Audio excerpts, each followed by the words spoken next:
Assalamualaikum warahmatullahi wabarakatuh. Alhamdulillahirabbil alamin. Wassalatu wassalamu ala asrofil anbiya'i wal mursalin sayyidina Muhammadin Rasulillah sallallahu alaihi wasallam. Kepada yang terhormat Bapak Kepala Dinas Sumber Daya Air Provinsi DKI Jakarta, Bapak Insinyur Yusmada Faisal MSc,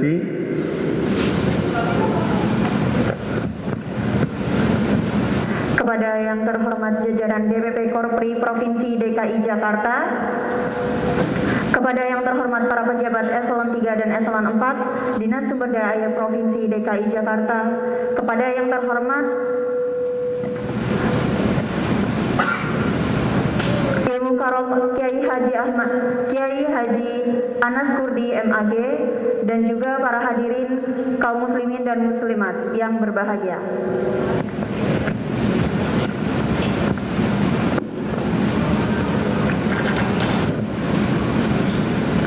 Baik Bapak Ibu, sebelum acara dimulai, sebelumnya akan saya bacakan susunan acara, yaitu 1. Pembukaan, kedua pembacaan ayat suci Al-Quran yang insya Allah akan dibacakan oleh Bapak Ahmad Faisal, yang ketiga sambutan dan arahan dari Bapak Kepala Dinas Sumber Daya Air Provinsi DKI Jakarta, yang keempat yaitu insya Allah acara inti, yaitu tausiah yang insya Allah akan dibawakan oleh Bapak Kiai Haji Anas Kurdi MAG. Terakhir yaitu nanti ada sesi tanya jawab nanti dari para hadirin yang berkesempatan hadir di sini, mungkin bisa memberikan jawaban atau pertanyaan yang insya Allah akan ada door prize dari panitia. Yang terakhir penutup dan doa yang insya Allah akan dibawakan dipimpin oleh Kiai Haji Anas Kurdi MAG. Puji syukur kami panjatkan pada Allah Subhanahu wa Ta'ala atas limpahan rahmat, hidayah serta inayahnya sehingga kita dapat berkumpul pada kegiatan hari ini. Dan juga sholawat serta salam tak lupa kita junjungan kepada Nabi Agung Nabi Muhammad Sallallahu Alaihi Wasallam yang telah menuntun kita dari zaman jahiliyah menuju zaman yang terang benderang seperti ini. Untuk sebelum memulai kegiatan pada hari ini, alangkah lebih baiknya kita membuka kegiatan hari ini dengan membaca basmalah terlebih dahulu. Bismillahirrahmanirrahim. Dan selanjutnya akan ada pembacaan ayat suci Al-Quran oleh Bapak Ahmad Faisal. Kepada Bapak Ahmad Faisal kami persilahkan.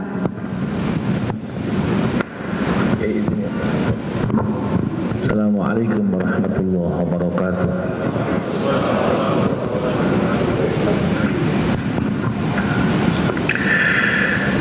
أعوذ بالله من الشيطان الرجيم.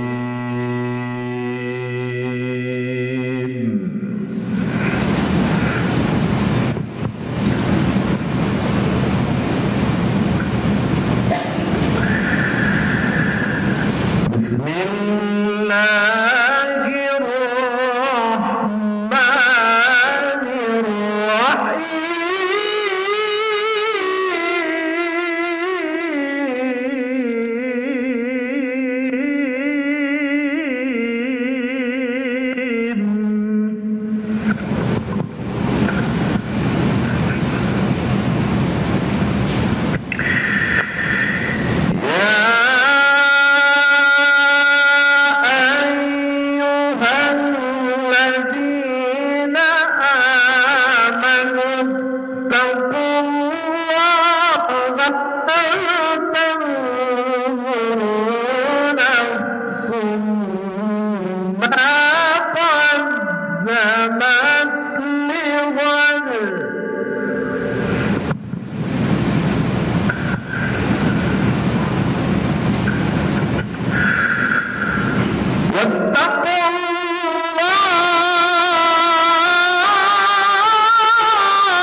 تعملون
Assalamualaikum warahmatullahi wabarakatuh. Alunan kalam Allah telah beranjak dari pendengaran kita. Semoga Allah senantiasa memberikan pahala dan keberkahan kepada pembaca dan para pendengarnya. Amin, amin ya rabbal alamin. Untuk acara selanjutnya yaitu sambutan oleh Bapak Kepala Dinas Sumber Daya Air Provinsi DKI Jakarta kepada Bapak Insinyur Yusmada Faizal, kami persilahkan. Ya. Bismillahirrahmanirrahim. Assalamualaikum warahmatullahi wabarakatuh. Selamat pagi, salam sejahtera untuk kita semua. Semoga kita selalu senantiasa sehat. Ya, itu yang paling penting. Yang saya hormati Pak Sekdis atau semua kepala bidang, kepala UP, kepala seksi, semua jajaran, ya, karyawan di SDA, dinas SDA, baik PNS, ASN maupun non ASN. Juga saya hormati Pak Fauzal, bil khusus Pak Ustadz, Pak Kiai Haji Anas Kurdi MAG. Ya. Pagi ya, pertama-tama mari kita panjatkan puji syukur kepada Allah senantiasa, ya, selalu kita panjatkan karena atas ridhonya jualah kita berkumpul sini dalam keadaan sehat, ya. Salam salawat selalu kita sampaikan kepada junjungan kita Nabi besar Muhammad SAW. Ya. Pak Ustadz, ini kita berada di dinas SDA, ya, khusus ini karyawan-karyawan kami. Ini tampaknya masih muda-muda nih Pak Ustadz. Ya, barangkali teman-teman kita tuangkan sejenak waktu, ya, paling bangsa 30 atau 1 jam, ya, sejenak melepaskan dari segala persoalan-persoalan kerja untuk apa istilahnya Pak, ini mendengarkan tuntunan atau mengaji lah, kita mengaji, ya, mengaji, mendapatkan pencerahan-pencerahan. Tema kita pagi ini, ya, seperti diangkat oleh yang di Korpri, temanya adalah Spirit Muharram dan semangat perubahan menuju perbaikan. Pak Ustadz, mohon dengan nanti kita diberikan ke anak-anak kita ini, jajaran anak-anak muda semua ini Pak, esensi dari Muharram itu, esensi hijrah dan apa refleksinya, ya, untuk kita ke depan. Yang kita tahu tuh hijrah itu berpindah mungkin dari masa kegelapan untuk masa kebaikan, harapannya seperti itu. Dan Nabi kita memberikan contoh ketika kita menemukan persoalan segala macam itu, ya, coba kita mencoba mencari hal-hal yang baru sehingga kita bisa mencari terobosan kebuntuan dalam melaksanakan tugas. Nah, mohon kami dikasih pencerahan nanti Pak Ustadz, esensi Muharram ini hijrah, ya, karena kita ini tahun 1444 Hijrah, 1400 tahun lalu lebih, ya. Tahun hijrah itu tahun ke-11 kalau nggak salah, Pak. Tahun ke-11 kenabian, sudah 1400 tahun, ya. Ukuran hijrah ini, tahun hijrah ini, ya. Dan itu akan terus relevan sampai akhir zaman. Pengertian hijrah bergerak dari satu menuju kebaikan, ya.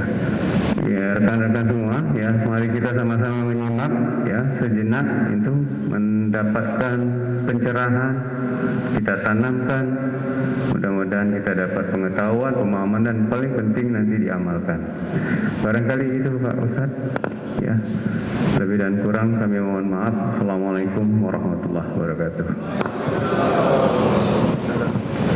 Waalaikumsalam warahmatullahi wabarakatuh. Terima kasih Bapak Yusmada Faizal atas sambutannya.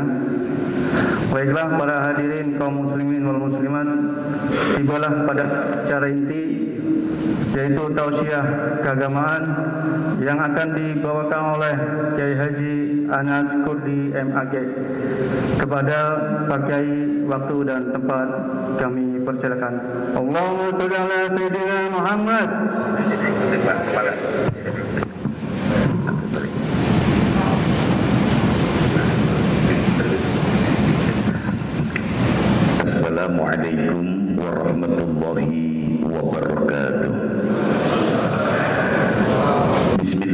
Alhamdulillah, wassalatu wassalamu ala Rasulillah Muhammad ibn Abdullah wa ala alihi wa ashabihi wa man tabi'ahu wa wala, amma ba'du.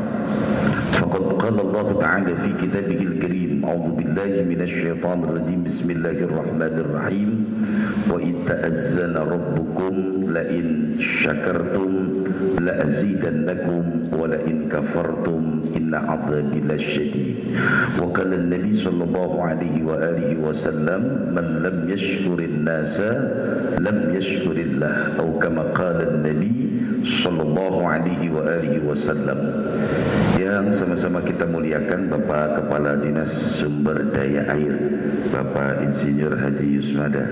Mohon izin Pak, kalau yang lalu kawan saya itu Pak Haji Julaini Yusuf yang sekarang jadi Wakil Wali Kota Jakarta Utara, Pak Sekretaris Dinas yang saya muliakan, para Kepala Bidang, Kepala Seksi, UP, dan mungkin juga ada Kasudin di SDA, baik di 5 kota dan 1 kabupaten yang hadir pada kesempatan pagi hari ini. Sahabat saya Ustaz Ahmad Faisal. Alhamdulillah Bapak Ibu sekalian, kita kumpul pada pagi hari ini dalam rangka refleksi Muharram. Saya kadang berpikir begini Pak, ya, kalau kita mau berpikir bahwasanya tadi yang disampaikan oleh Bapak Kepala Dinas, kita harus hijrah. Apa sih inti daripada sebuah kehidupan itu apa sih? Saya sering katakan di mana saja bahwasanya kenikmatan hidup di dunia itu cuma 2 jengkal, tidak lebih. Kenikmatan hidup di dunia cuma 2 jengkal. Tahu nggak Pak? Kenikmatan yang ada di dunia cuma 2 jengkal, nggak lebih. Udah itu aja. Coba dah. Jengkal yang pertama di sini. Orang cari duit, orang cari apapun, tujuannya bisa makan. Enaknya makan tuh cuma di mulut, perut sama semua. Ayo dah. Orang bilang durian enak, orang bilang mangga enak, orang bilang makanan ini nikmat. Itu cuma sampai di mulut, perut sama. Ayo dah. Orang bilang durian enak, kalau perut sih nggak mau tahu, kata perut mau durian kayak mau mangga kayak mau apa kayak, kalau udah masuk saya bejek aja kata perut. Selesai dah. Ayo dah. Makanya dikatakan oleh Allah tuh, fal yanzuril insanu ila ta'ami, manusia coba lihat apa yang kau makan, karena dari apa yang kita makan disitulah sumber segala-galanya. Ini kehidupan dunia cuma 2. Biar sebanyak apapun makanan yang ada di hadapan kita, cuma sampai di perut, selesai sudah. Apa yang hari ini enak belum tentu hari ini juga enak. Makanya kalau kita mau berpikir Pak, Bu, Allah menciptakan manusia ini luar biasa, Masya Allah. Allah ciptakan kita ini, pertama rambut ada di kepala, ada rambut, ada alis. Sejak kita lahir sampai hari ini, saya sendiri belum pernah namanya nyukur alis. Waduh, alis saya udah kepanjangan, saya mau cukur, enggak. Tapi rambut minimal sebulan kita cukur. Antara rambut dengan alis jaraknya nggak jauh. Kenapa rambut bisa panjang, alis tidak bisa panjang? Kira-kira yang bikin rambut ini pabriknya di mana? Kira-kira apakah dari air kopi yang kita minum? Apakah dari air susu yang kita minum? Air putih yang kita minum? Apakah dari air teh? Atau nasi yang tadi pagi kita makan? Atau gorengan yang tadi kita makan? Kemudian dia bisa berolah, kemudian jadi rambut. Kira-kira kita yang punya rambut, di mana dan bagaimana cara rambut diciptakan di atas kepala kita? Ayo Pak, Bu, kita ini kan punya rambut dari lahir sampai hari ini, udah 30 tahun, udah 40 tahun, udah 50 tahun. Kira-kira pabrik pembuatan rambutnya di mana di kepala? Hah? Ayo, kira-kira di mana pembuatan rambut? Kira-kira dibuatnya dari apa? Makanya Allah katakan di dalam surah Ar-Rahman, "Fabi ayyi ala'i rabbikuma tukadziban." Nikmat mana lagi manusia yang mau kau dustakan? Begitu hebatnya Allah kasih rambut, kemudian Allah kasih alis. Allah taruh alis di sini, enggak taruh di sini. Dan ketika kita tadi pagi berolahraga, kemudian berkeringat karena ada alis, akhirnya keringat nggak kena mata. Seandainya tidak ada alis, kemudian kita berolahraga kemudian berkeringat, coba bayangkan bagaimana rasanya. Kemudian ada alis, ada bulu mata. Siapa yang nyusun bulu mata dengan alis kok begini? Apakah ketika di dalam rahim seorang wanita di situ kemudian kita pesan, alisnya agak begini gitu ya, nanti agak lentikan dikit ya, nanti kali ini dijejerin semua? Enggak. Subhanallah, subhanallah. Seandainya Allah minta, kemudian diminta pertanggungjawaban, kemudian Allah minta bayar, dengan apa harus kita bayar? Ayo Pak, kalau kita mau berpikir, latus alunna yauma idzin anin na'im, nanti kita bakal ditanya nih semua nikmat-nikmat. Begitu juga Allah kasih nih mata, ada mata kanan dan ada mata kiri. Mata perempuan beda dengan mata laki-laki. Mata perempuan pupilnya lebih lebar dibandingkan mata laki-laki. Kalau nggak percaya kita main ke Tanah Abang, ajak orang perempuan. Iya. Ya kalau ngajaknya ke pasar, jangan ngajak mana ya, nonton kebakaran yuk, di Ogang. Ajak ke pasar. Kita lewat lorong, mau beli baju, ajak. Kita lihat yang di ujung, orang perempuan kiri kanan dilihat. Pas kita lihat di ujung, wah kayaknya nggak pas. Tadi kita lewatin ada, padahal kita nggak lihat. Hebatnya tuh, makanya kalau perempuan tuh yang bagus jadi apa tuh, yang disampingi sopir. Bukan kenek, bukan, yang cakepan dikit namanya. Iya. Nah kalau pesawat co-pilot, navigator. Iya. Oh dia tahu. Lah wong kalau nggak percaya, bapak ibu kondangan sama istri kita deh. Istri kita lihat tuh di mana, di sebelah kanan, sebelah kiri. Nanti kasih lihat deh. Dia lihat karena apa? Pupilnya lebih lebar dibandingkan kita orang laki. Allah kasih mata, kemudian mata kita bisa berkedip. Siapa yang bikin mata kita berkedip? Kira-kira alat sensornya di mana? Ayo, alat sensornya kan kalau kita masuk di mall, diri pintu kebuka, ketahuan ada alat sensornya di depan. Ini mata. Dan kadang-kadang sampai hari ini kita belum pernah menghitung dalam 1 menit 60 detik berapa kali mata kita berkedip. Pak, Bu, dalam 1 menit, nggak usah lama-lama, ada 1 menit kan sama dengan 60 detik. Kira-kira dalam 1 menit berapa kali kita kedipan? Saya juga nggak tahu. Saya nanya. Seandainya, saya tidak berandai aja. Kalau 1 menit misalnya, 1 menit kita 3 kali saja kedipan, ya 3 kali saja kedipan, dalam sekian jam berapa kali kedipan? Kalau dalam 1 menit 3 kali kedipan, kemudian pada waktu yang lain 1 menit 10 kali kedipan, kira-kira kenapa itu orang? Kenapa? Kalau kata apa namanya, kalau di kampung saya tuh yang PKK apa nih, dasar apa? Yang ngurusin lansia. Itu kan ada ibu-ibu yang ngurusin lansia. Jadi kalau matanya kedipan terus, katanya cacingan. Pak, kita ini Bu, cacingan itu kan kalau di bacaan obatnya itu diminum berapa kali? 6 bulan.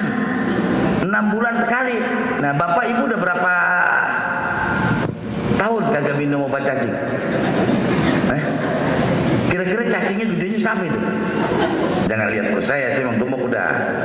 Ya, coba Pak. Itu kan udah dikasih tahu.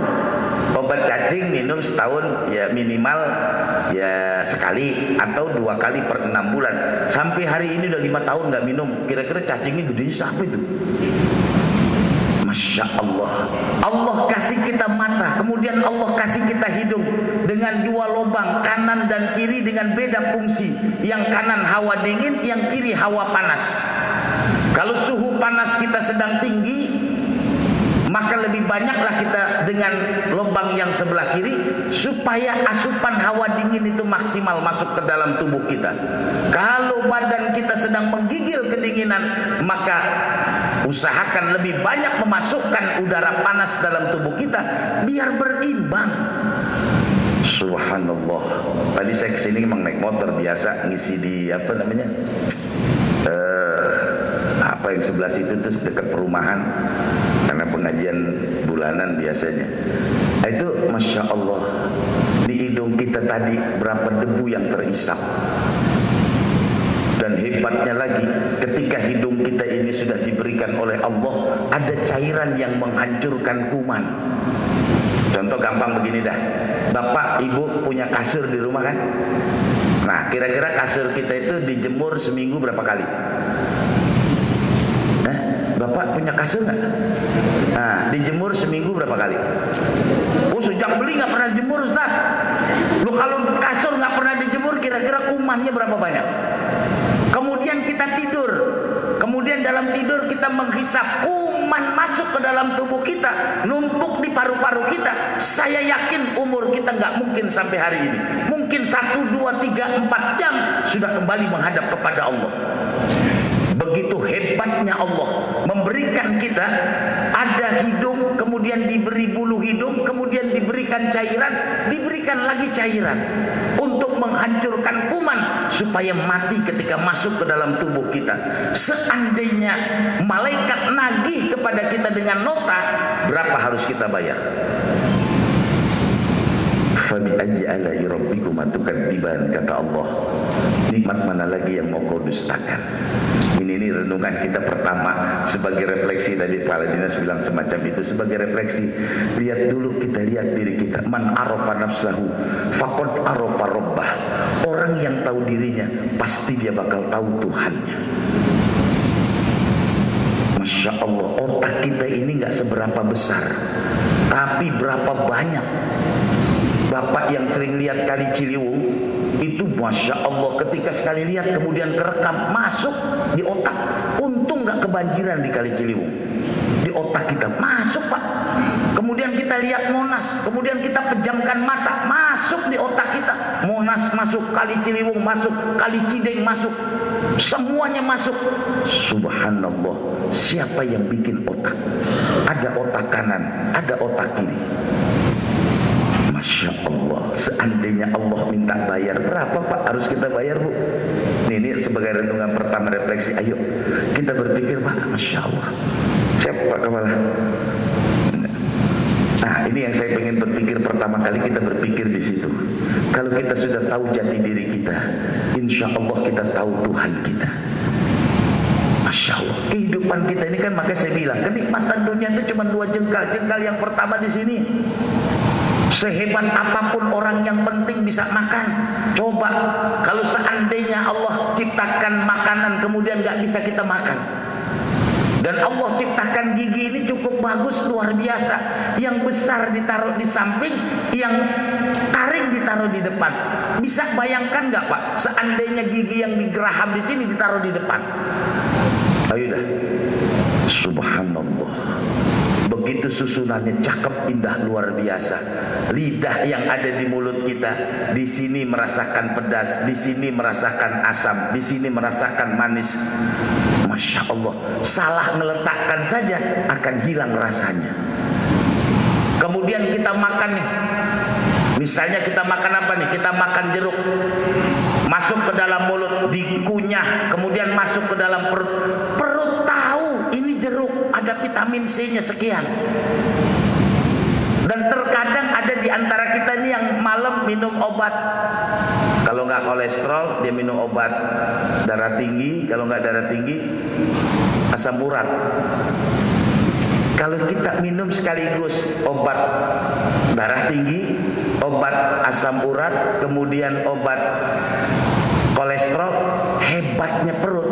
Sampai di perut tahu, kata perut nih kolesterol nih, singkirin, bawa ke atas. Ini lagi sakit ini, minum baik, kata perut. Nah ini nih obat asam urat, itu kakinya lagi ngebet, kirim-kirim. Masya Allah. Nggak pernah yang namanya perut kemudian setelah mengunyah kemudian salah kirim. Mohon maaf ya, ini tadinya saya mau kirim ke bawah, salah kirim ke atas. Enggak. Bagaimanakah kerja pencernaan kita? Apakah kita yang mengunyah perut kemudian kita yang ngatur, perut kau cerna, usus besar, usus kecil, ayo kau cerna? Enggak Pak. Masya Allah.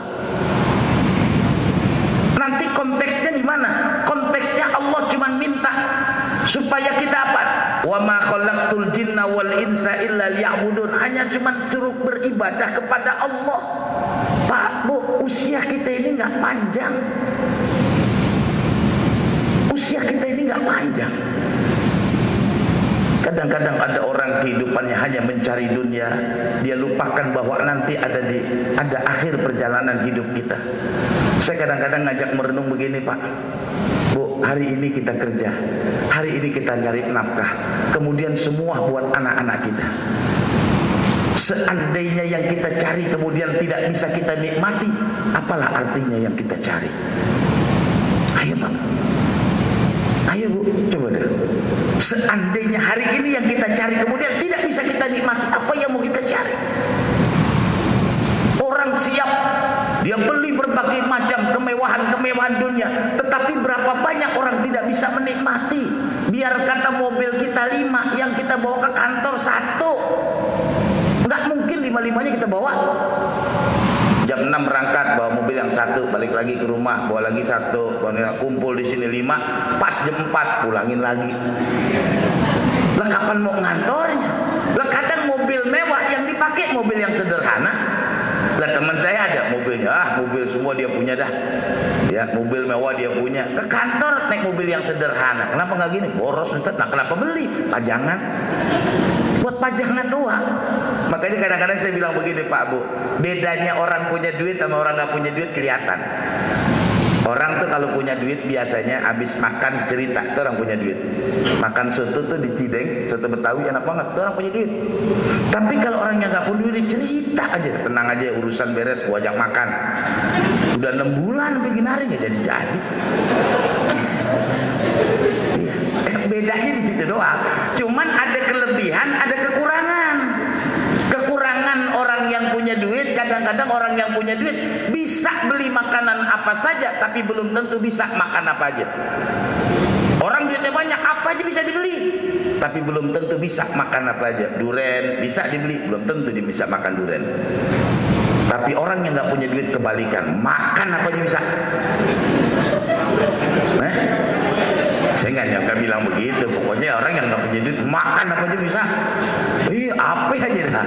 Iya, cuman dia nggak bisa beli doang. Itu doang kuncinya. Lah iya, Pak. Kadang-kadang kan cerita yang menarik, cerita orang nggak punya duit, ceritanya tinggi. Ini kalau saya punya duit, kebun saya jual, saya beli kan gitu. Tuh model orang nggak punya duit tuh biasa gitu. Iya, kadang-kadang nih orang nggak punya duit berempat nih ceritanya enak-enak. Malam satpam nungguin di sini, yang enak malam-malam nih kita ngopi, cakep. Yang satu apalagi pakai jahe, pakai jahe enakan lagi. Ada yang bilang sekutang, wah sedap. Empat-empatnya nggak pegang duit, air putih juga akhirnya. Iya, kalau mau ngobrol enak sama orang nggak punya duit, enak banget ngobrolnya, sedap gitu. Iya, kalau orang punya duit nggak mau ajak ngobrol, cerita males kayak gitu. Tapi orang yang nggak punya duit, boleh ceritanya banyak banget. Kita hampir pulas masih cerita juga dia. Iya, Pak. Ini kehidupan kita. Makanya saya bilang kenikmatan dunia itu cuma 2 jengkal. Jengkal yang pertama di sini, jengkal yang kedua pusar ke bawah. Udah nggak ada lagi. Mau nanya itu Pak. Makan enak, yang ke bawah kagak bagus, kagak enak juga udah. Lah, coba aja Pak. Yang di bawah bagus, makan kagak enak juga. Ini kehidupan dunia cuma segitu doang. Makanya ayo kita refleksi bagaimana kita ke depan. Ini tahun baru Islam. Makanya saya kadang-kadang renung Pak, tahun ini sama semua. Masehinya 2022, belakangnya 22. Nah, Hijriahnya 1444, belakangnya 44. HUT RI tanggal 17 Agustus 77. Kemudian kemarin kalau nggak salah tahun Saka sama juga 66. Tuh, sekarang banyak yang kembar. Emang ada apa? Kagak ada apa-apa, saya cuma cerita doang. Cerita kan boleh. Nggak ada apa-apa kan, cuma cerita doang. Kok di tahun ini banyak yang kembar? 22, 44, 77, 66. Emang kenapa ya? Kagak kenapa-napa, saya cuma iseng aja. Pak, nih ya, ini kehidupan. Maka apa yang perlu kita lakukan dalam sebuah kehidupan kita? Ini harus sudah kita nge-range. Usia kita ini Pak, Bu, udah kagak muda lagi. Biar katanya kita rapi, orang cuma lihat doang. Ya, coba aja dah. Kita usia udah 60, usia udah 70, rapi, orang cuma lihat doang. Biar katanya pakai baju blue jean, orang bilang sianan ya, ngapa blue jeannya salah nempel. Ya, coba didang mudaan dikit, enak. Emang orang kalau masih muda itu pakai apaan aja jadi udah. Kita ini Pak udah tua loh, udah triska sini, triska sana, tetep aja biasa aja orang mandang. Ini sama juga nih ibu-ibu kalau lagi pakai jilbab tuh, masya Allah. Orang tua saya dulu, kalau orang tua kita ini dulu kalau pakai kerudungan tempel-tempel jalan nih nggak apa-apa. Udah coba ibu-ibu kalau udah pakai kerudungan, tambahin lagi sini peniti, karena dikasih kembang di sini. Iya, kembang loh, nah mending kembang biasa, kembang matahari. Lo coba aja lihat, saya bilang ini orang nggak berat, buat kembang. Iya udah sini penitiin, udah gitu penitinya hasil dari wedding lagi. Iya, dia tempel sini ada aja gitu. Pak, Bu. Nah, apa yang perlu kita lakukan? Satu, jangan tinggalkan ibadah kepada Allah. Ibadah apa saja yang perlu kita lakukan? Nih, di berbagai macam tempat, di dinas kebakaran saya cerita juga. Satu kekurangan kita ini Pak, Bu, kita ini kurang zikrullah.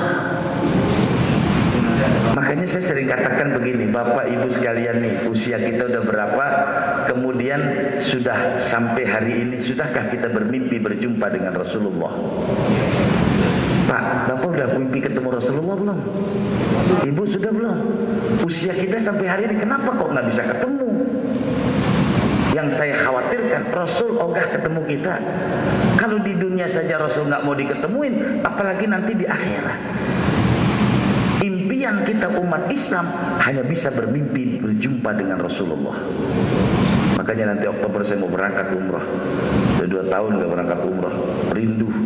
Pengen sekali di situ karena pernah saya bersama dengan Pak dan Puspom berangkat. Saya bilang Pak baca ini, insya Allah ketemu. Benar beliau ketemu, masya Allah. Kalau di dunia saja Rasul sudah maranin kita, apalagi di akhirat. Nah kekurangan kita itu kurang zikrullah. Dari tadi kita bangun Pak, Bu, nih bangun pagi sampai hari ini, udah berapa banyak istighfar yang keluar dari lisan kita? Ayo, sudah berapa banyak sholawat yang keluar dari lisan kita? Kalau setiap Jumat khotib nih Pak, ini Bapak yang sering sholat Jumat, diingatkan sama khotib, Innallaha wa malaikatahu yusalluna 'alan nabi ya ayyuhalladzina amanu shallu 'alaihi wa sallimu taslima. Allah mengatakan, hei orang-orang yang beriman, kamu selawat kepada Nabi. Apalagi ini hari Jumat, emang disunnahkan memperbanyak selawat. Pak, Bu, ayo kita pikir dah, masa kita nggak sanggup sih baca istighfar? Kan bisa dari rumah. Kalau rumah kita di Citayam, di Depok, di Bekasi, di Tangerang, ketika kita naik KRL, ketika kita naik bis jemputan, kan yang nyopir biarin aja nyopir, kita mah di mobil mah sambil berzikir aja, astagfirullahaladzim, astagfirullahaladzim, astagfirullahaladzim. Sudah lelah kemudian kita baca Allahumma sholli ala sayyidina Muhammad, Allahumma sholli ala sayyidina Muhammad. Sudah lelah kita berganti menjadi subhanallah walhamdulillah wa la ilaha illallah wallahu akbar. Bahasa simpel saya sering begini Pak, Bu, air yang bersih tidak akan pernah keluar dari tempat yang kotor. Tempat yang kotor tidak akan pernah mengalirkan air yang bersih. Mungkinkah lisan kita kotor? Mungkinkah lisan kita yang kotor sehingga kalimat yang bisa kita ucapkan tidak terucap di lisan kita? Iya Pak, saya kadang-kadang apa sih yang membuat kita berat baca istighfar? Nggak pakai wudhu boleh, sambil jalan boleh, sambil duduk boleh. Saya sering kedatangan, ya kalau bahasa singkat anak-anak sekarang namanya pasmud, pasangan muda. Dia datang, Ustaz, bagaimana nih? Kok berat dari sisi ekonomi begini-begini, kadang ekonomi lumayan, tapi kok nggak kelihatan alirannya kemana? Saya bilang kurang istighfar. Orang yang banyak minta ampun kepada Allah, maka Allah akan bukakan semua kesulitan-kesulitan hidupnya. Pak, Bu, kita punya anak kita nggak kita lihat karena kita ada di kantor. Bagaimana bisa kita perhatikan anak-anak kita sedangkan kita berada di kantor? Bacakan selalu istighfar biar Allah yang atur semua itu. Nah, ini yang pertama, ibadah. Ibadah yang pertama dari konsep ibadah, jangan lupakan zikrullah. Kalau kita pengen banyak bisa bermimpi berjumpa dengan Rasulullah, baca istighfar dan selawat. Saya ajarkan kepada jamaah saya itu, saya targetkan maksimal 3 bulan, minimal sebulan. Istighfar, selawat. Kalau kita sanggup baca selawat, misalnya ibu, bapak mau baca selawat jam 9 pagi, mulai dari jam 9 pagi 1000, sambil duduk, sambil jalan, sambil apa, dikonsistenkan setiap hari terus. Ada saatnya nanti kita bisa berjumpa dengan Rasulullah. Masya Allah, tepat ya. Nah, yang kedua dari ibadah itu apa yang perlu? Dari pertama zikrullah, yang kedua baca Quran. Makanya saya lagi bikin gerakan ini dengan teman-teman di majelis. Kebetulan saya sekretaris jenderal Majelis Pimpinan Pusat Forum Silaturahmi Takmir Masjid dan Musholah Indonesia yang alhamdulillah sudah 24 provinsi kita lantik dengan Ketua Umum Bang Haji Roma. Kita bikin gerakan tahun ini adalah gerakan baca Quran walaupun seayat. Coba dah Bapak Ibu, kita ini gak pernah menyesal kalau kita belum baca Quran. Gak ada penyesalan kita kan kalau kita gak baca Quran. Padahal Quran tuh kalau kita baca luar biasa. Pertama, kenapa Allah turunkan surah Al-Alaq? Iqra bismi rabbikal ladzi khalaq, khalaqal insana min 'alaq, iqra wa rabbukal akram.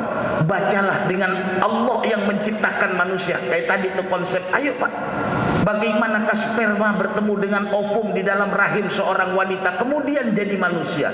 Apakah ibu yang membuat kaki? Apakah ibu yang membuat kepala? Apakah ibu yang menyusun bagaimanakah jantung yang ada di dalam rahim seorang wanita? Siapa yang bikin?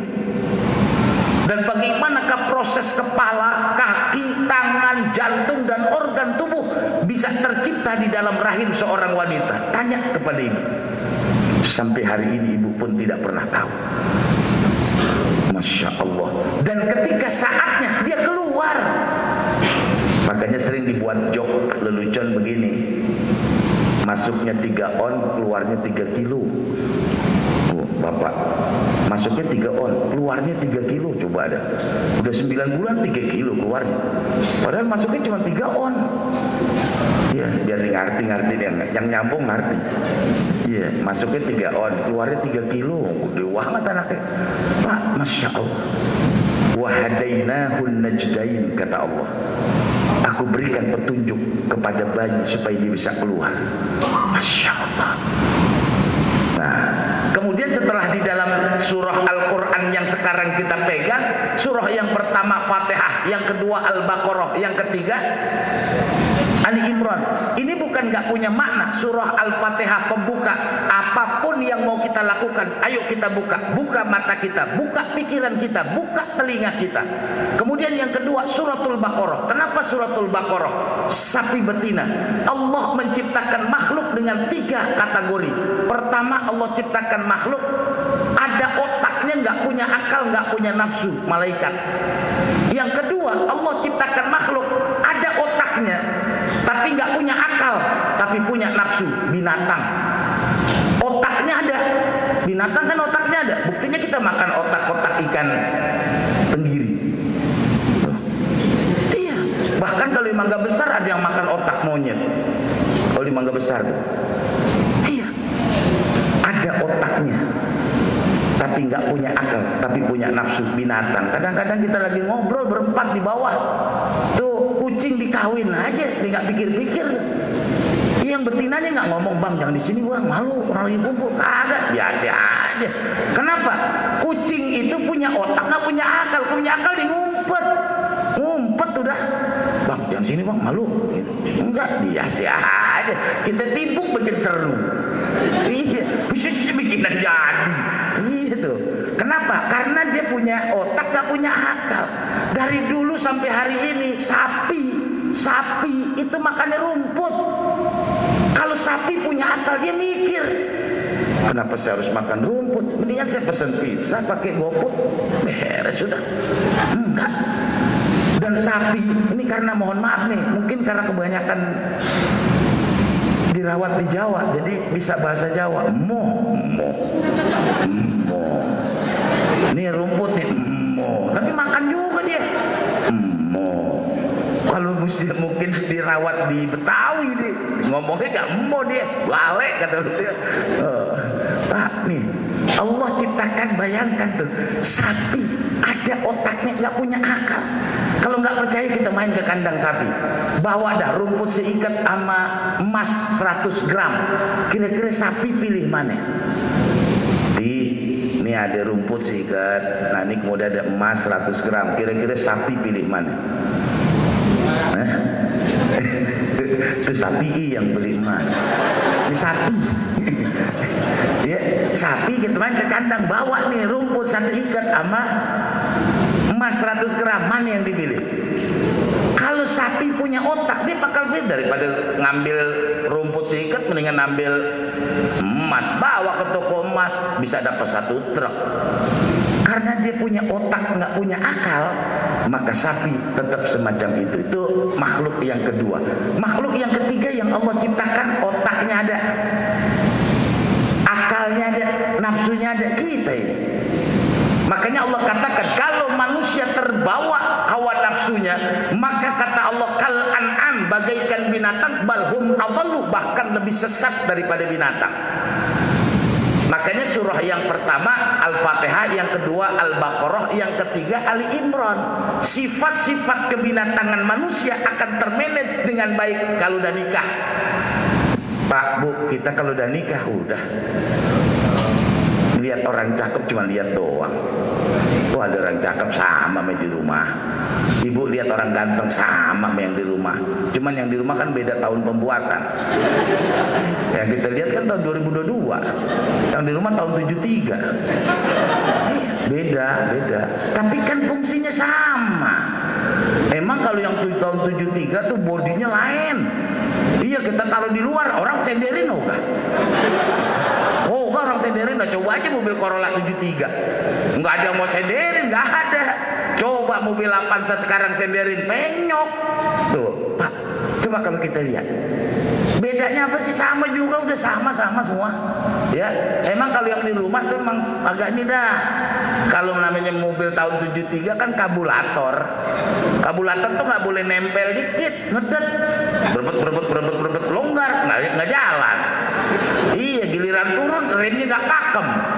Giliran lanjut asap mulu naik kagak. Iya, beda yang buatan sekarang VVTi. Nggak pakai kuncinya, kantongin juga cuma beda. Jalan. Lo kalau dulu lo kita pakai begini berkuncinya patah. Kan baru tumben mobil kuncinya patah. Iya tuh. Bedanya di situ doang. Kalau sudah menikah selesai udah. Sama semua, laki bagaimanapun sama, Bu. Perempuan bagaimanapun sama udah. Cuman tahun pembeda, tahun buatan doang. Itu doang udah bedanya. Ya. Nah, kemudian setelah surah Ali Imran, surahnya apa? An-Nisa, perempuan. Kehidupan rumah tangga kunci cuma ada di ibu perempuan. Pak, kita mah gak ada apa-apanya, kalah sama perempuan. Nih Bu, perempuan punya nilai besar di mata Allah. Apabila ada seorang istri memberikan air minum kepada suaminya, pahalanya sama seperti mengkhatamkan Quran. Bu, ibu kalau ngasih air minum buat lakinya, ya, itu 1 gelas pahalanya sama seperti menghatamkan Quran. Bu, sama Bu, menghatamkan Quran. Ya, ntar nih pulang, nah siapin dah, ya, kopi segelas, teh segelas, susu segelas, es segelas, air putih segelas. Suaminya pulang nanya lah, ada tamu mah? Enggak. Buat ayah. Diliatin aja. Mama kesambet mah? Dari Jati Baru? Enggak. Kenapa? Ntar dah mama ceritain, minum. Kalau yang pertama bu, minum, ngomongnya agak pelana dikit, Pak, minum. Yang kedua, naikin dikit, minum Pak.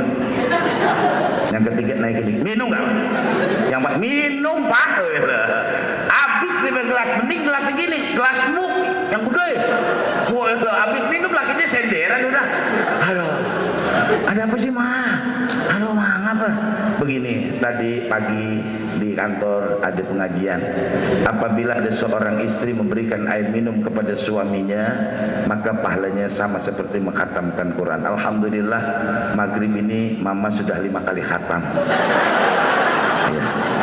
Lakinya ngomong, besok pagi mah jangan khatamin banyak-banyak ya. Iya, besok pagi 10 kali, repot. 10 gelas gak ada di kantor. Iya, itu luar biasa. Makanya ada surah An-Nisa. Nah, di dalam Al-Quran kalau kita lihat, kenapa disebut dengan An-Nisa, Pak? An-Nisa, perempuan disebut dengan An-Nisa. An-Nisa itulah kumpulan orang perempuan. Kumpulan orang perempuan yang setiap dia berkumpul pasti dia bercerita. Kalau dia sendiri nggak cerita, berdua nggak cerita, bertiga baru cerita. Biar katanya pendiam, kalau udah bertiga ngomong. Mau ngomong dikit, lu biasanya itu ben ngomong. Enggak, karena dua ini lagi cerita asik kan, nimbu itu orang perempuan begitu Pak, sendiri nggak ngomong, berdua masih diam-diam, bertiga baru, apalagi 10. Oh ilah, orang belum lewat dari dia udah ditebak. Tuh orang perempuan si anu bakal lewat no, bajunya ditahu. Ya, nah makanya ada surah An-Nisa. Kemudian setelah itu surahnya apa? Al-Maidah, hidangan. Secantik apapun wanita, kalau tidak dipersiapkan hidangannya, nggak beres sudah. Makanya kan rumah tangga itu kuncinya di kita Pak. Minimal nih dalam seminggu kita ajak keluarga kita makan di luar, ajak makan di luar. Makanan dari rumah, makannya di luar aja. Lah orang kita kan efisiensi bahasanya, padahal ngirit. Iya, biar kelihatan keren dikit efisiensi. Iya, padahal ngirit gitu. Kalau ngirit kan nggak enak banget, efisiensi. Harus diajak Pak, ajak makan. Lah kita kalau nggak makan sekeluarga tuh harus banyak makan bareng dengan keluarga. Anak kadang-kadang begitu merindukan kita Pak sebagai seorang ayah. Anak kadang-kadang merindukan kita sebagai seorang ibu. Kapan ayah dan ibu bisa bareng makan bersama? Saya kebetulan orang Betawi. Kalau dulu bapak ibu saya tuh, kalau makan kudu bareng-bareng. Sekarang aja, mak di sono, bapak di sini, no di sono, nggak ada dah. Kalau dulu makan satu meja, biasakan kita makan bersama. Maka surahnya namanya surah Al-Maidah. Dah kepanjangan sampai jam berapa nih? Jam berapa Zat? Iya. Nah, karena mau Jumatan. Jadi intinya begini. Ya, satu, bagaimana kita hijrah? Ayo ibadah. Ibadah yang paling utama, jangan tinggalkan zikrullah, zikir kepada Allah. Kalau bapak ibu pengen ketemu dengan Rasulullah, perbanyak istighfar dan baca selawat. Kemudian yang ketiga, yang kedua, baca Quran. Jangan tinggalkan Al-Quran. Walaupun terbata-bata, baca Pak. Baca Quran ya. Nah, saya tambahkan satu lagi, jangan tinggalkan sholat sunnah. Ciri penghuni surga di muka bumi ini adalah orang-orang yang wa minal laili fatahajjat bihi nafilatan lak. Kemudian yang kedua, jangan tinggalkan sholat duha. Di tempat kursi kita pun boleh kita sholat, yang penting ngadep kiblat. Ya, saya pernah ngajarin di dinas itu tuh. Saya bilang udah, walaupun kita ada urusan, minta aja waktu 2-3 menit sholat duha. Jangan tinggalkan sholat duha. Karena inilah akan menjadi sebuah kebahagiaan buat kita. Yang paling terakhir berbakti kepada kedua orang tua. Nah, ini konsep kita bisa hijrah. Bagaimanapun yang namanya orang tua punya jasa besar terhadap diri kita. Kita bisa sukses hari ini karena disebabkan orang tua. Kalau kita tidak peduli dengan orang tua kita, mafil aba fil abna, maka nanti anak-anak kita tidak akan pernah peduli dengan kita. Mudah-mudahan kita semua yang hadir pada kesempatan kali ini benar-benar hijrah mendekatkan diri kita kepada Allah, dan mudah-mudahan kita semua yang hadir bisa bermimpi berjumpa dengan Rasulullah sallallahu alaihi wasallam bisirril Fatihah. A'udzu billahi minasy syaithanir rajim. Bismillahirrahmanirrahim. Alhamdulillahi rabbil alamin arrahmanir rahim maliki yaumiddin. Iyyaka na'budu wa iyyaka nasta'in. Ihdinas siratal mustaqim. Siratal ladzina an'amta 'alaihim ghairil maghdubi 'alaihim waladdallin. Amin. Kalau ada pertanyaannya? Ya, ada pertanyaan. Belum saya mengucapkan salam, mungkin kita buka sesi pertanyaan. Biar saya duduk dulu dah. Halo. Ya. Alhamdulillah, terima kasih Pak Kiai atas tausiahnya hari ini. Semoga kita semua yang mendengarkannya insya Allah yang bisa menerapkan dalam kehidupan kita dan pekerjaan kita apa yang telah disampaikan oleh Pak Kiai. Baik Bapak Ibu hadirin kaum muslimin wal muslimat, ada sedikit sesi tanya jawab terkait seputar wawasan keagamaan Islam. Nanti insya Allah yang bisa menjawab pertanyaan dari Pak Kiai akan mendapatkan door prize dari panitia. Baik Pak Kiai, barangkali ada pertanyaan dari Pak Kiai seputar wawasan. Saya yang nanya. Iya, Pak Kiai yang tanya aja nanti biar para hadirin yang bisa menjawab. Kalau ada mau nanya dulu kali dah, baru saya nanya. Apa kita sama-sama bertanya? Nyasar namanya kalau nanya. Atau ada yang mau tanya dulu, silahkan seputar. Ya, jangan nanya dulu, nanya sekarang. Kalau dulu kelewatan. Ya, silahkan. Oke Bapak Ibu dan rekan-rekan sekalian, barangkali ada yang mau ditanyakan, Ya, silakan ditanyakan dahulu. Oke. Ibu ini nanya. Siapa? Makan Oke. siangnya pakai apa gitu? Udah gak sabar nih kayaknya pada makan siang. Sebentar ya. Ayo dulu ya. Ya boleh. Assalamualaikum warahmatullahi wabarakatuh. Izin Pak Ustadz, nama saya Eka. Di sini kerja kontrak aja. Sebagai anak yang baru masuk dewasa gitu ya Pak, saya jujur kepikiran satu hal ini. Kalau misalnya takdir manusia masuk surga neraka itu sudah ditentukan dari sebelum dia lahir, ya berarti kan artinya mau dia hidup sebaik apapun, kalau misalnya sudah ditakdirkannya let's say masuk neraka gitu ya, dilaknat gitu ya, berarti ujungnya pasti akan ke sana gitu. Dan sebaliknya, berarti apa sih sebenarnya esensi adanya hidup di dunia ini gitu? Kalau misalnya segala sesuatu sudah ditentukan kayak gitu, jadi kita ngapain nih hidup-hidup lama-lama kayak gini, berusaha berjuang ke sana sini kalau misalnya ujung takdirnya sudah ada.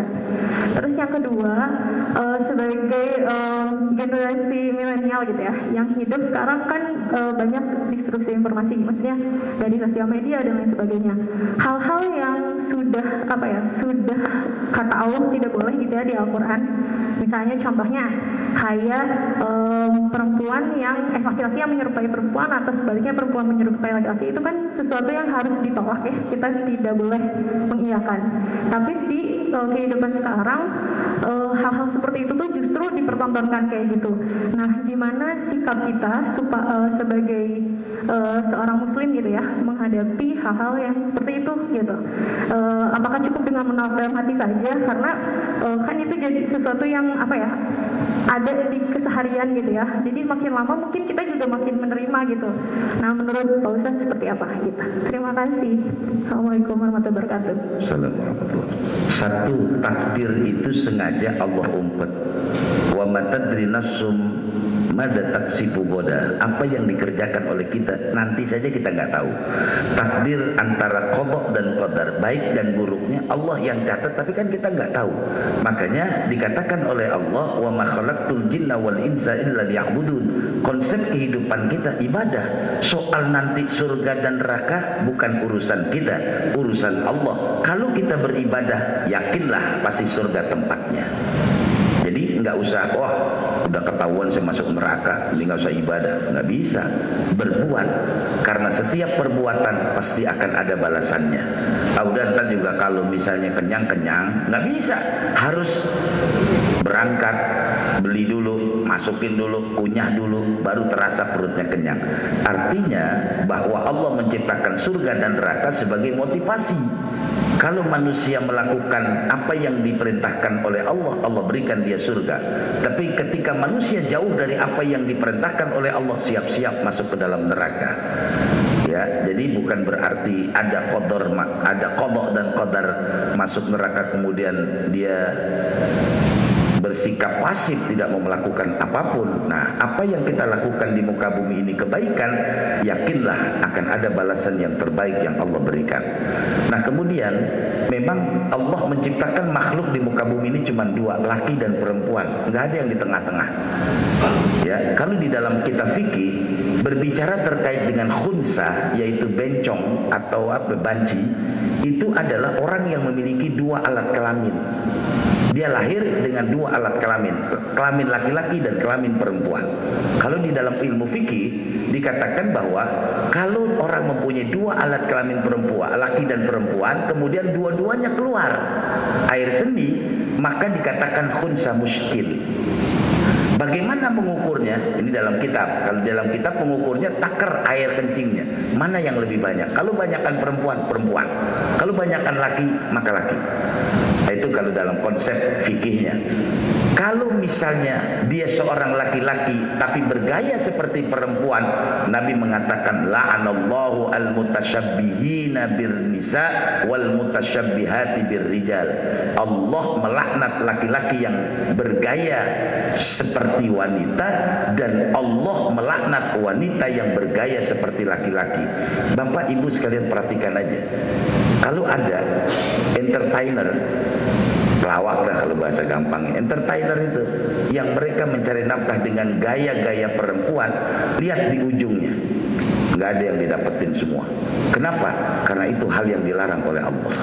Begitu. Kalau menurut saya begitu. Ya. Sekarang giliran saya nanya. Barangkali dari ini Pak, ikhwannya dari laki-lakinya ada yang mau ditanyakan. Tadi kan perempuannya udah, untuk laki-lakinya barangkali ada yang ingin ditanyakan, silahkan. Jangan mau kalah sama perempuan. Ini kayaknya yang laki-laki udah ngantuk Pak, entah sabar, entah nggak sabar buat makan atau ngantuk dua-duanya itu. Ya oke, ada pertanyaan ya Pak?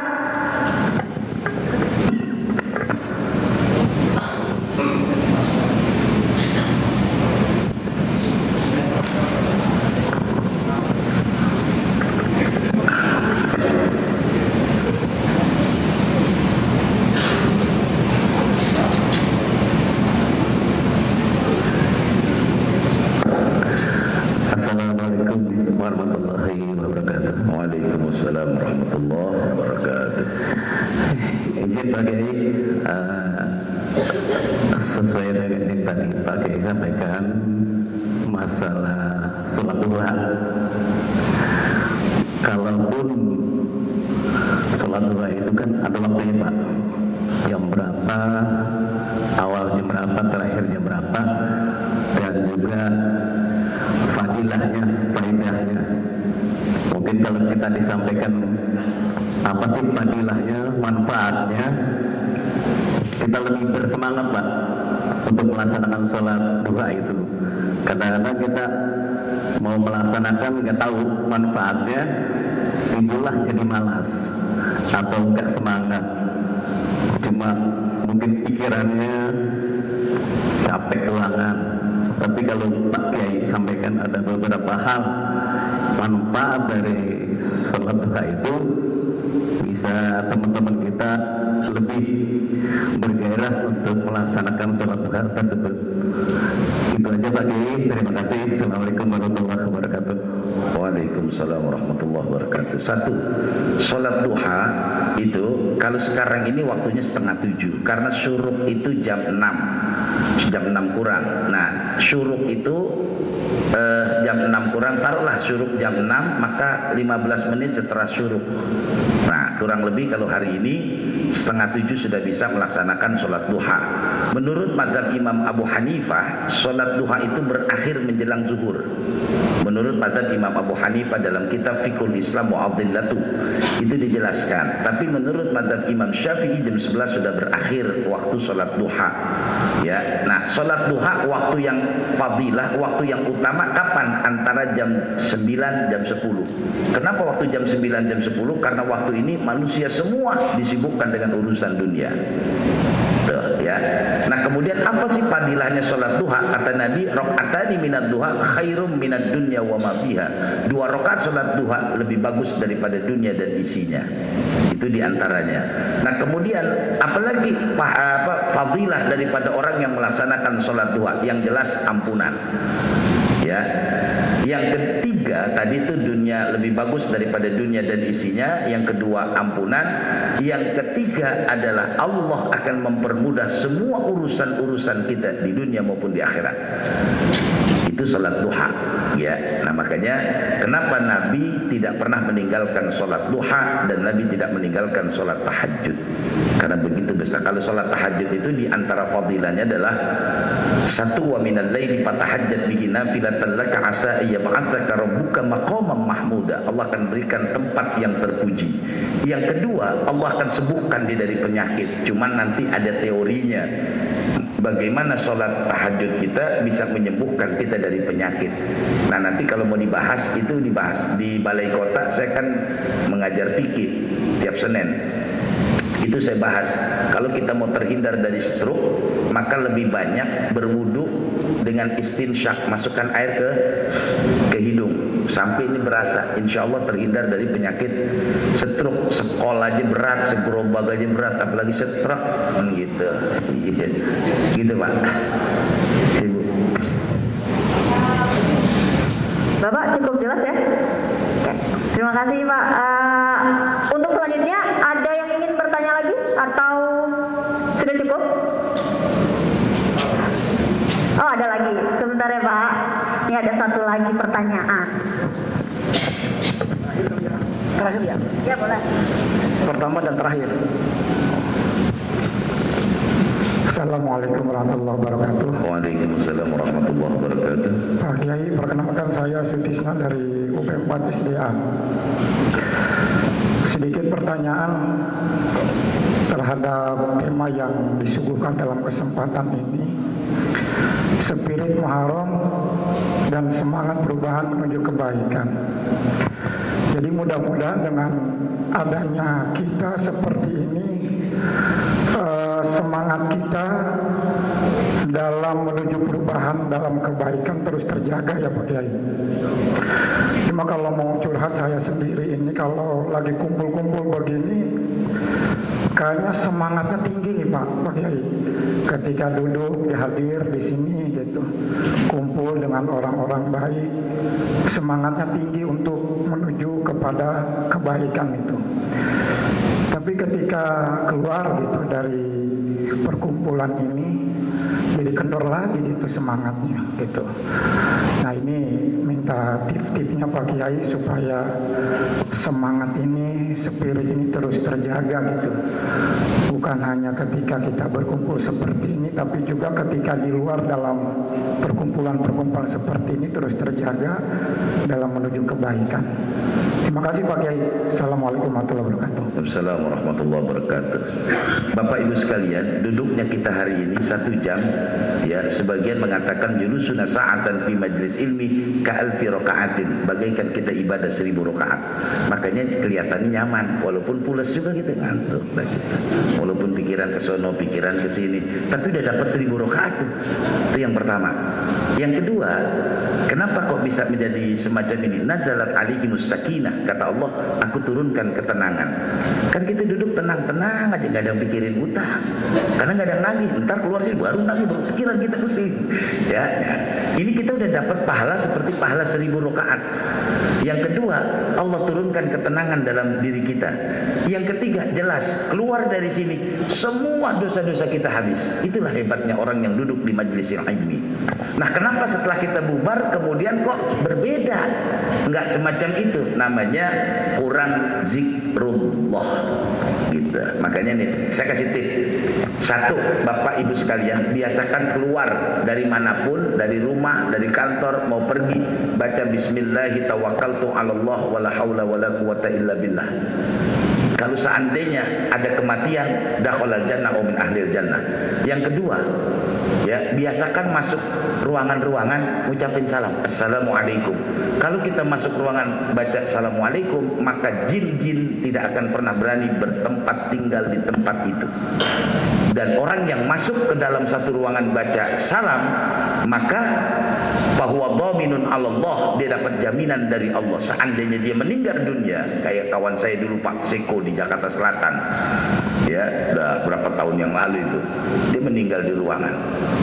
Ketika diucapkan assalamualaikum warahmatullahi, bahwa dhaminun 'alallah, seandainya usia sampai di situ, dakhalal jannah min ahlil jannah. Kan gampang, cuma ngucapin salam. Assalamualaikum, nggak ada orang, assalamualaikum aja.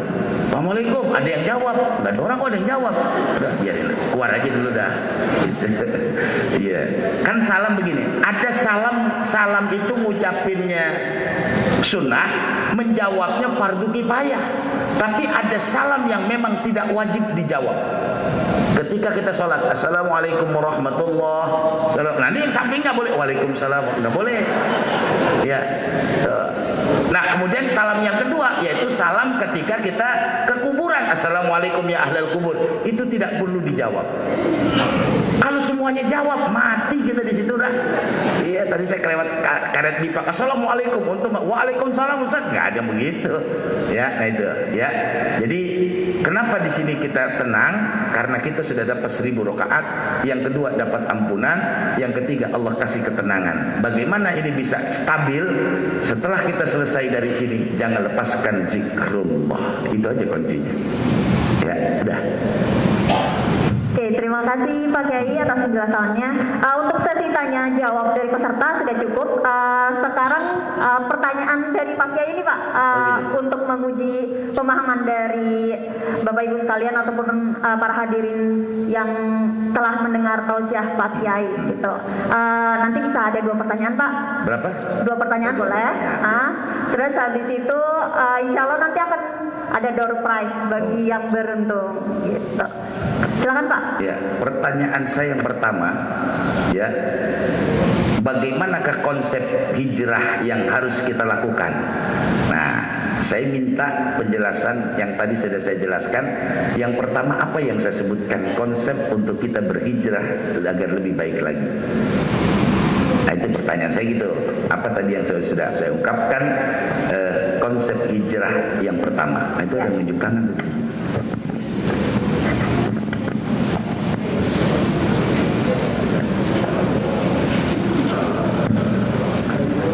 Yang pertama itu zikrullah atau berzikir pada Allah. Yang kedua itu mengerjakan sholat, membaca ayat suci Al-Quran. Yang ketiga itu mengerjakan sholat sunnah. Yang terakhir itu selalu berpraktik pada kedua orang tua. Nah, iya, emang anak muda pinter pasti. Betul, 100 ya. Door prize-nya minta ke panitia.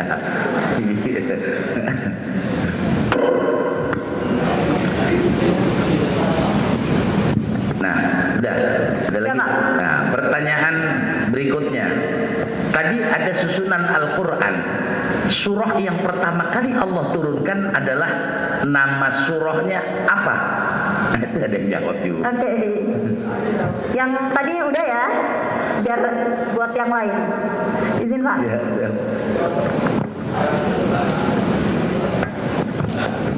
Bismillahirrahmanirrahim.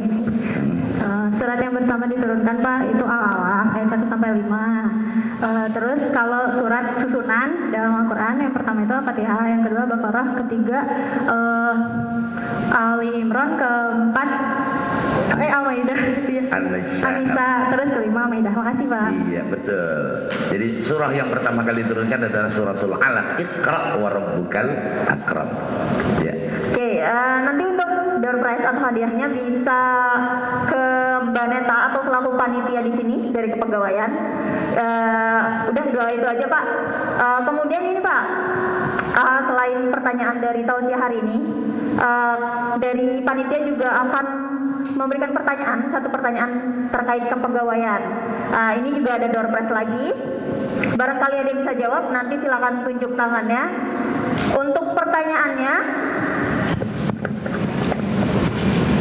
ada berapa budaya kerja dan apa saja budaya kerja sesuai Pergub nomor 54 tahun 2020?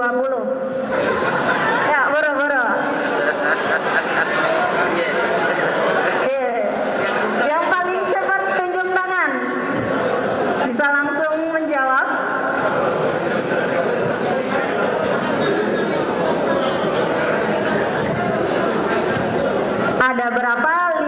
Ada berapa budaya kerja, poin budaya kerja, dan juga apa saja nilai-nilainya sesuai Pergub nomor 54 tahun 2020. Ya, siapa yang udah tahu?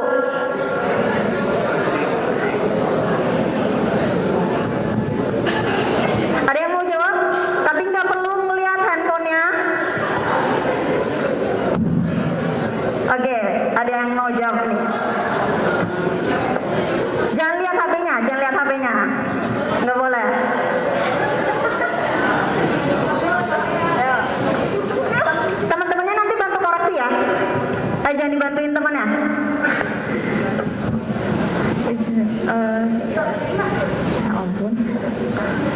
Nilai budaya kerja sesuai Pergub 54 tahun 2020. Yang pertama berintegritas, yang kedua kolaboratif, yang ketiga akuntabel, yang keempat inovatif, dan yang kelima berkeadilan. Hadiahnya mau dikasihin nggak? Soalnya tadi kayaknya dibantuin sama temennya. Kasih nggak? Oh, kasih aja. Ya udah, nanti bisa menghubungi panitia ya Mbak. Dah, paling itu aja Pak. Sama dua lagi ini Pak. Berhubung tadi itu ada peserta yang datang paling awal, kita mau mengapresiasi mereka karena udah niat dan datang duluan di sini untuk mendengarkan tausiah dari Pak Kiai.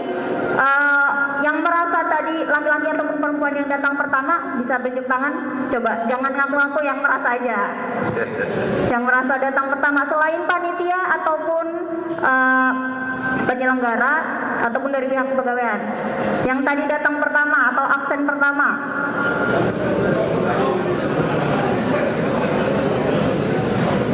Oke, nggak ada yang mau merasa datang pertama? Oke, disebutkan saja. Tadi untuk yang datang pertama itu ada Pak Supeno. Pak Supeno boleh berdiri? Ya, beliau tadi yang datang pertama Pak. Kemudian untuk akhwatnya ada yang pertama kali tanda tangan itu ada Bu Teresia. Ya, oke, buat Bu Teresia bisa berdiri. Tadi untuk yang menjawab pertanyaan bisa berdiri juga di depan untuk diberi bingkisan.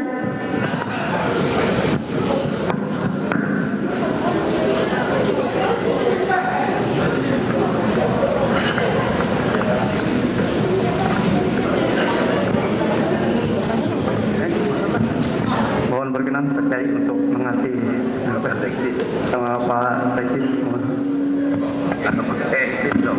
Saya udah nanya Yang budaya kerja dan Pak Sekdis yang ngasih. Biar kata itu.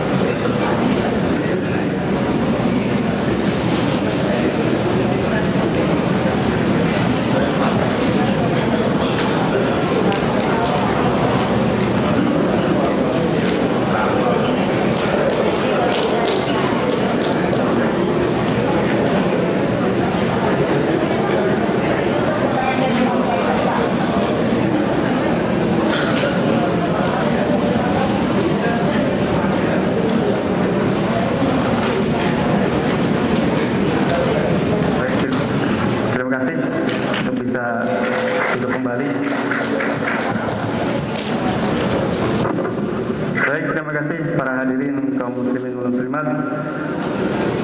Telah berakhir pula acara sesi tanya jawab yang telah dipandu sama Mbak Kiki. Maka berakhir pula rangkaian acara dari awal hingga berakhir.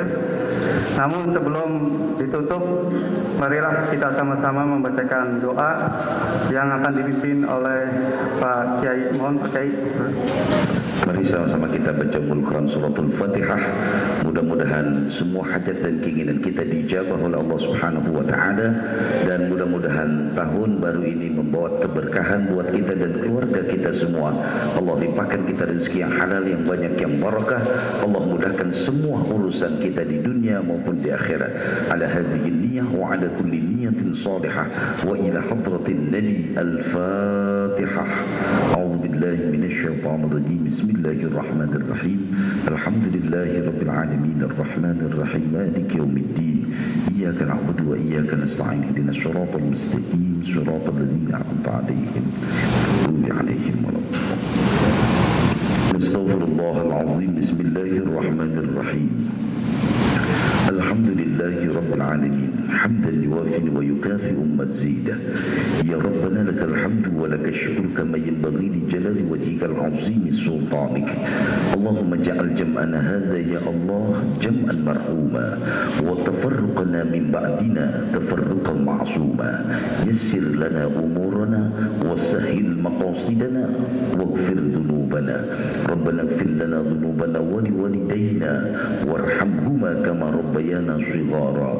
Rabbana atina fid dunya hasanah wa fil akhirati hasanah wa qina adzaban nar. Bifadlika da'wahum fiha subhanakallahumma wa tahiyyatuhum fiha salam wa akhiru da'wahum anil hamdulillahi rabbil alamin. Wassalamu alaikum warahmatullahi wabarakatuh.